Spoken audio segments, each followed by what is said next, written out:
सीता परम रुचिर मृग देखा, अंग अंग सुमनोहर वेशा। सुनहु देव रघुवीर कृपाला, यही मृग कर अति सुंदर छाला। सीता स्वर्ण मृग कितना सुंदर और कितना अलौकिक मृग है। ऐसा विचित्र मृग कभी देखा है? हाँ, सचमुच अद्भुत विलक्षण। देखा लक्ष्मण? देख रहा हूं भैया, देख रहा हूं। स्वामी, आप इसे किसी प्रकार पकड़ लीजिए ना। पकड़ ले? क्या करोगे कल्याणी? इसे हम अयोध्या ले जाएंगे। देखकर सब विस्मय से चकित रह जाएंगे।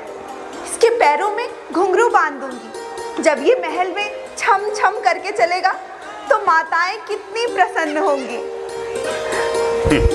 लक्ष्मण, लगता है तुम्हारी भाभी की इच्छा पूरी करनी ही पड़ेगी। वास्तव में यह है भी बहुत सुंदर और इसका रूप इसका शत्रु बन रहा है। भैया, इसके प्रति भाभी का मुंह हमें किसी संकट में न डाल दे। मुझे तो ये स्वर्ण मृग माया जैसा जान पड़ता है। ये प्रकृति के विरुद्ध है, अप्राकृतिक है, असंभव है भैया। लक्ष्मण, इस सृष्टि में असंभव कुछ भी नहीं होता है। जो कुछ भी तुम कल्पना कर सकते हो वो इस ब्रह्मांड में कहीं ना कहीं रचा जा चुका है। बड़े बड़े ज्ञानी और विज्ञानी भी सृष्टि का सारा रहस्य नहीं जानते। इससे यह सृष्टि मिथ्या नहीं हो जाती है। परंतु भैया, जो प्रकृति के विरुद्ध है। लक्ष्मण, प्रकृति के विरुद्ध कुछ भी नहीं होता है। तुम्हें ज्ञात है, भरद्वाज मुनि के घर में पुत्र रूप में स्वर्ण शरीर वाले 7 हंस पैदा हुए थे। इसी प्रकार मनुष्य सहस्त्र कोटि रूपों में जन्म लेता है। भगवान की माया के सामने ज्ञान विज्ञान का तर्क काम नहीं करता है। भगवान की माया हो सकती है, परंतु मुझे ये कोई राक्षसी माया जान पड़ती है।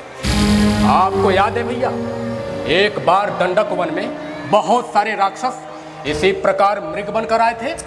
ओहो, आप दोनों भाई इसी तरह से तर्क करते रहेंगे तो इतने में मृग भाग जाएगा। स्वामी, क्या आप मेरी इतनी सी इच्छा पूरी नहीं कर सकते? लक्ष्मण, लगता है सीता मृग को पाए बिना मानेगी नहीं। भैया, मुझे तो अभी संदेह हो रहा है कि कहीं ये कोई राक्षसी माया न हो। कोई बात नहीं लक्ष्मण, मैं सीता की इच्छा पूरी करने के लिए मृग के पीछे जाता हूँ। जीवित अथवा मारकर शीघ्र ही लौटूंगा। परंतु मेरी एक बात ध्यान में रखना, किसी भी परिस्थिति में सीता को अकेले मत छोड़ना। जो आज्ञा भैया।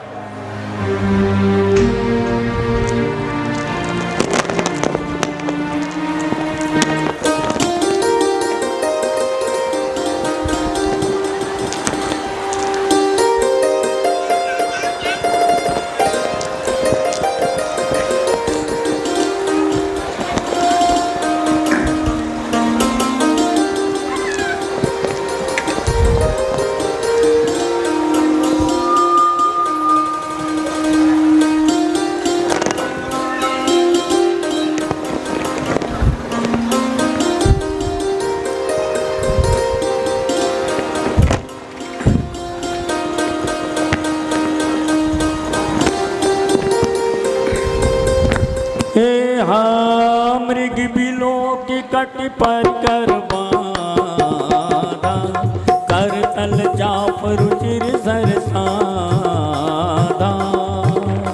प्रभु लक्ष्मण ही कहा समुझा, यही विधि प्रभु गए लई दूरी। लक्ष्मण भैया, भैया लक्ष्मण। जी भाभी। स्वामी को गए देर हो गई, प्रातः ही गए थे और अब तो संध्या होने को आई है। मेरे मन में न जाने कैसी कैसी शंकाएं उठ रही हैं। आप तनिक देख कर आइए, सब कुशल तो है ना? भाभी, आप नाहक ही चिंतित हो रही हैं, निश्चिंत रहिए। लक्ष्मण, हाँ लक्ष्मण, सीते, हाँ सीते। सुना सुना लक्ष्मण, सुना तुमने? अपने अपने भैया की पुकार सुनी तुमने? मैं तो पहले ही कह रही थी कि मुझे शंका हो रही है। सुनो, ये पुकार सुनो। लक्ष्मण, हाँ लक्ष्मण, सीते, हाँ सीते। तुम्हारे भैया अवश्य ही किसी घोर संकट में फंस गए होंगे। लक्ष्मण, क्या तुमने नहीं सुनी ये पुकार? सुनी है भाभी, सुनी है। फिर भी तुम इतने निश्चिंत खड़े हो। मैं तो संज्ञा शून्य हुए जा रही हूँ। लक्ष्मण, शीघ्र जाओ और जाकर उनकी रक्षा करो। जाओ लक्ष्मण। लक्ष्मण, तुम जाते क्यों नहीं? क्योंकि मैं जानता हूं भाभी कि भैया किसी संकट में पड़ ही नहीं सकते। भैया के सामने तो संकट भी संकट में पड़ जाता है। भाभी, आपके स्वामी को देव, असुर, नाग, गंधर्व कोई परास्त नहीं कर सकता। कदाचित भैया की पुकार नहीं है, ये कोई धोखा है। आप इतनी अधीर ना होइए, धीरज रखिए। धीरज रखूं? किस प्रकार धीरज रखूं? जिसके पति के प्राण संकट में हो और सहायता के लिए उसे पुकार रहे हो, उसे तुम धीरज रखने की बात सिखा रहे हो? क्या तुम राक्षसों के डर के मारे अपने प्राण बचाने के लिए वहां जाना नहीं चाहते? मैंने तुम्हें इतना कायर कभी नहीं समझा था। भाभी, अपने भाई के सामने धनुष उठा कर वीरता के डींगे मारते रहते हो, और आज जब सचमुच वीरता दिखाने का समय आया तो डरे हुए चूहे की भांति बिल से निकलना नहीं चाहते। भाभी, आप ऐसी बातें ना कहिए। आप नहीं जानती कि आप ये क्या कह रही हैं। भली भांति जानती हूँ कि मैं क्या कह रही हूँ। जिस भाई ने तुम्हें अपने पुत्र की तरह पाला, आज जब उनके प्राण संकट में है तो तुम अपने प्राण बचाने के लिए अपनी भाभी के आंचल में छुप गए। क्या इस समय यही कर्तव्य है तुम्हारा? एक ही कर्तव्य है मेरा एक ही कर्तव्य है। प्रभु श्री राम की रक्षा करना। प्रभु श्री राम कह गए हैं कि जिस सभा में प्रभु श्री राम कह गए हैं कि जब तक मैं आ ना जाऊं तब तक मैं तुम्हारी रक्षा यही करूं। मेरी रक्षा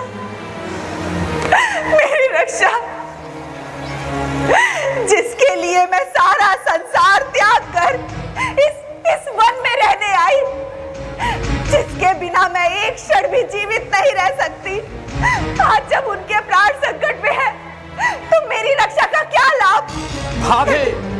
भाभी, आप समझती क्यों नहीं? इस तीनों लोकों में ऐसा कोई नहीं जो उन्हें लेश मात्र भी क्षति पहुंचा सके। ये किस दुर्भाग्य के कारण आज आपकी सोच इतनी दुर्बल हो गई है। जिसके पति के प्राण संकट में हो, उस नारी के लिए इससे बड़ी दुर्भाग्य की बात और क्या हो सकती है?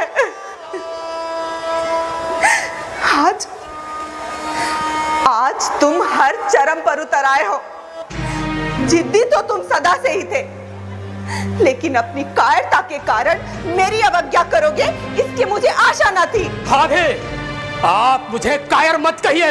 यदि कायर नहीं हो तो मेरी आज्ञा का पालन करो लक्ष्मण। हठ मत कीजिए भाभी, कुछ अमंगल हो जाएगा। यदि तुम नहीं गए लक्ष्मण तो अमंगल हो ही जाएगा। अब बातों में समय व्यर्थ मत करो लक्ष्मण, जाओ अपने भैया की रक्षा करो लक्ष्मण, जाओ। ठीक है लक्ष्मण, यदि तुम नहीं जाते तो लाओ ये धनुष बाण मुझे दे दो। हर आर्य स्त्री अपने पति की रक्षा करना जानती है। क्या हुआ? तुम ये धनुष बाण भी मुझे नहीं दे सकते? ठीक है, तुम यहीं रहो, मैं ऐसे ही जाती हूँ।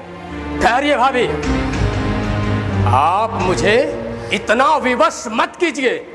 बातों में समय व्यर्थ मत करो लक्ष्मण, कर्म करो कर्म। अच्छी बात है, आज आपकी आज्ञा का पालन करने के लिए लक्ष्मण पहली बार अपने प्रभु श्री राम की आज्ञा का उल्लंघन करता है। भाभी, आप कुटिया में चली जाइए। भैया, मुझे क्षमा करना।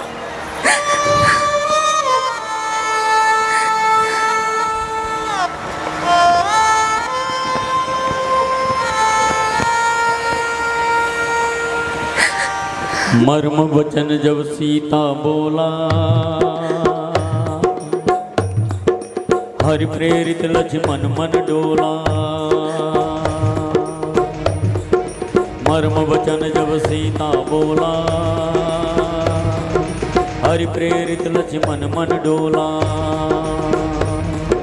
बन दिस देव सौंप तब साहू, चला जहाँ रावण ससिराहू।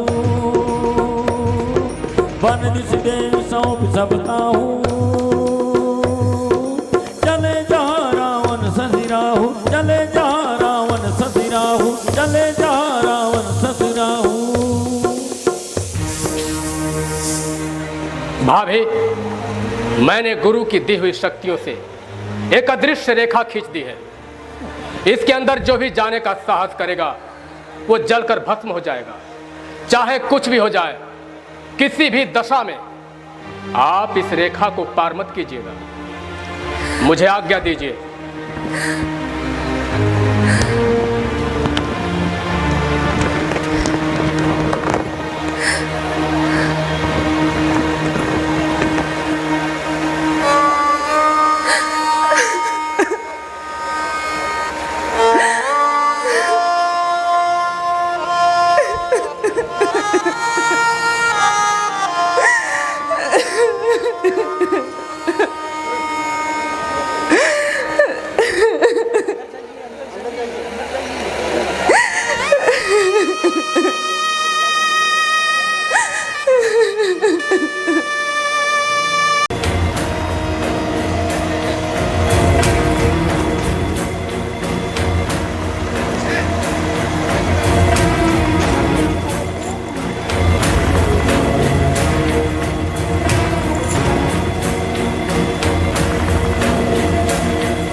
सून बीच दस कंधर देखा, आवा निकट नदी के वेसा। सून बीच दस कंधर देखा, आवा निकट नदी के वेसा। जाके डर सुर असुर डराही, निसिन नींद दिन अन्नन खाए। सोदस शीस स्वान की नाई, इदोद चितई चला चढ़ियाई। इमी कुपंथ पग देख खगोसा, रहन तेज धन बुद्धि बल लेसा। रहन तेज धन बुद्धि बल वेसा। भिक्षाम दे।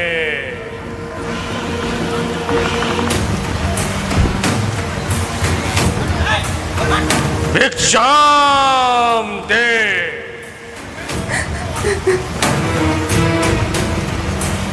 भिक्षाम दे।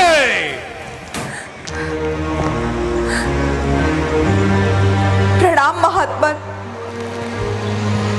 कल्याण हो देवी, कल्याण हो देवी। हम बहुत दूर से आए और तुम्हारी कुटिया देखकर इस आशा से यहाँ आए हैं कि हमें भोजन प्राप्त होगा। अवश्य अवश्य महात्मा, आप यही ठहरे, मैं आपके लिए भोजन लाती हूँ। देवी,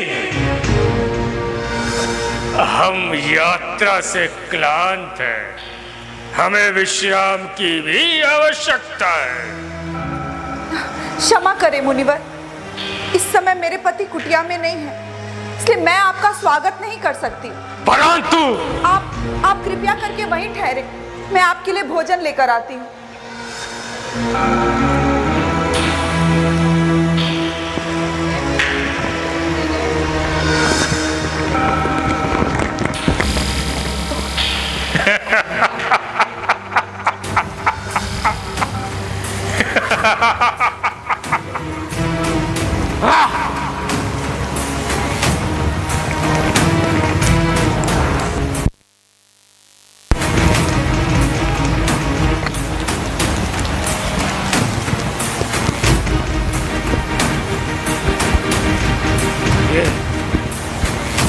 ये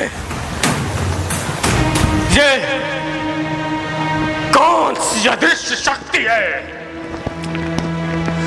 जो मुझे भीतर जाने से रोक रही है? हाँ?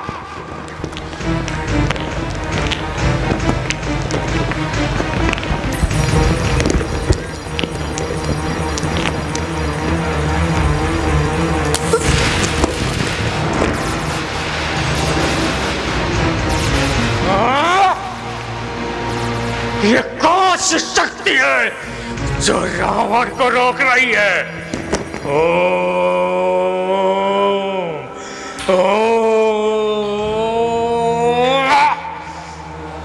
अदृश्य रेखा, मैं इसके भीतर नहीं जा सकता।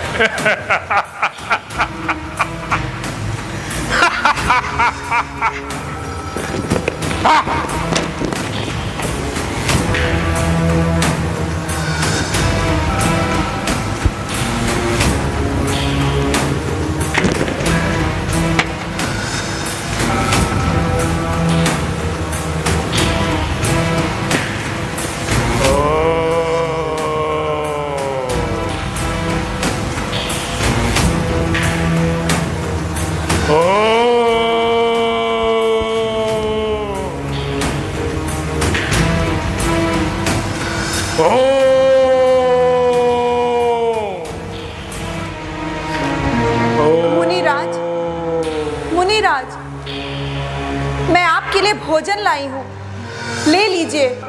जो कुछ देना है यही ले आओ देवी। मुझे क्षमा करें मुनिवर, किंतु मैं इस सीमा के बाहर नहीं आ सकती। देवी, अब तो हमने आसन जमा लिया है, यात्रा से थके हुए हैं, इसीलिए बार बार उठा नहीं जाता। जो कुछ देना है यही ले आओ देवी।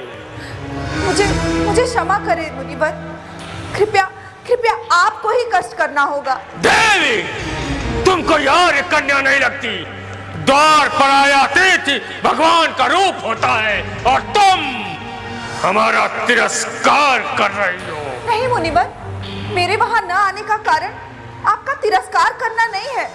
बस बहुत हो चुका, तुम बार बार हमारा तिरस्कार कर रही हो। पहले तो हमें कुटिया में आने से मना कर दिया, अब दूर से ही भोजन दे रही हो जैसे कि हम कोई पशु पक्षी हो। हाँ, द्वार पर आया अतिथि भगवान का रूप होता है और जब अतिथि आए तो बड़े आदर के साथ चरण छूकर उसे भिक्षा दी जाती है। ठीक है, हम जैसे आए थे वैसे ही चले जाएंगे, किंतु इस अपमान के बदले हम तुम्हें श्राप देंगे। नहीं मुनिवर, नहीं, आप मुझे श्राप मत दीजिए। मुनिवर, मुझे अपने पुत्री के समान समझकर मेरी विवशता और मेरी समस्या को समझने की चेष्टा कीजिए। हम सब समझते हैं मूर्ख स्त्री, सब जानते हैं हम त्रिकालदर्शी हैं, त्रिकालदर्शी हैं हम। वो देखो, हम देख रहे हैं इस समय तुम्हारा पति एक स्वर्ण मृग के पीछे भागा भागा फिर रहा है। वो स्वर्णमृग अपने तीखे सिंगों से तुम्हारे पति को आहत भी कर चुका है। हम शाप देते हैं कि वही स्वर्णमृग अपने तीखे सिंगों से तुम्हारे पति को। नहीं मुनिवर नहीं, आप मेरे पति को श्राप मत दीजिए मुनिवर, आप मेरे पति को श्राप मत दीजिए। मैं वहीं आती हूँ मुनिवर। भाभी, चाहे जो कुछ हो जाए, किसी भी दशा में आप इस रेखा को पार मत कीजिएगा। देवी, मुनिवर, मुझे क्षमा कर दीजिए मुनिवर, मुझे क्षमा कर दीजिए। मैंने आपकी शक्ति को नहीं पहचाना था मुनिवर, मुझ पर दया कीजिए, मुझे क्षमा कर दीजिए, मुझे क्षमा कर दीजिए। जाओ कन्या, जाओ, हमने तुम्हें क्षमा कर दिया, क्योंकि हम तुम जैसी सुंदर नारी के अश्रु नहीं देख सकते। मैं मिथिला नरेश, महाराज जनक की पुत्री हूँ। मिथिला की राजकुमारी, और इस अवस्था में, हाँ, जिस कंचन काया को देख देवता भी ललायित हो जाए, उसे तुम इस घास फूस की कुटिया में नष्ट कर रही हो। हाँ, तुम्हें तो किसी त्रिलोकी राजा की पत्नी होना चाहिए। मेरे लिए तो मेरे स्वामी ही त्रिलोक के राजा हैं। उनसे बढ़कर कोई और हो सकता है भला? अवश्य हो सकता है सीते, तुम्हें हम बताते हैं, जिसके नाम से देवता, दानव, गंधर्व, किन्नर सब थर्रा उठते हैं। ये सूर्य, चंद, नक्षत्र जिसकी इच्छा से चलते हैं। ये वायु भी जिसके बिना सांस नहीं ले सकती। तुम उसी त्रिलोक विजेश्वर की पत्नी बनने योग्य हो। छी, ऐसे पाप भरे वचन कहते हुए आपको लज्जा नहीं आती? एक महात्मा के वेश में अवश्य ही तुम कोई दुरात्मा हो। कौन हो तुम? मैं पूछती हूँ, कौन हो तुम? वही सीते, तेरा दास सीते, लंकेश्वर रामा, लंकेश्वर रामा, लंकेश्वर रामा।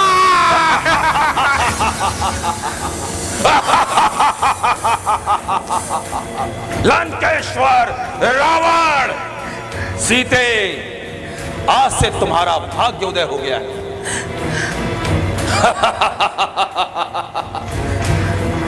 वही जिसे सुंदर कामना, जिसने मुझे यहां पर आने पर विवश कर दिया।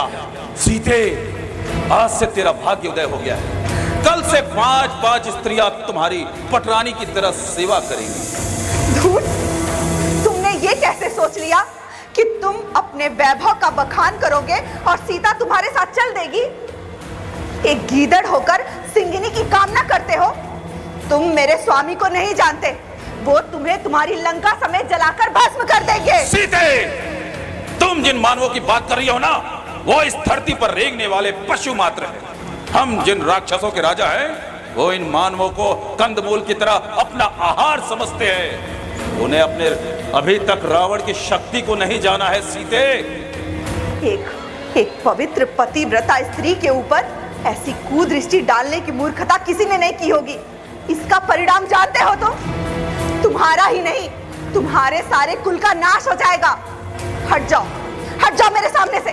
सीते, आज तक ऐसा अपमान हमारा किसी ने नहीं किया। इसका परिणाम जानती हो तुम?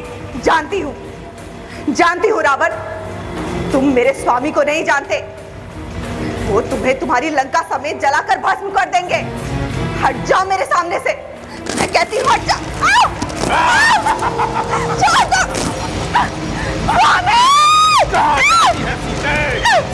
कहाँ जाती है?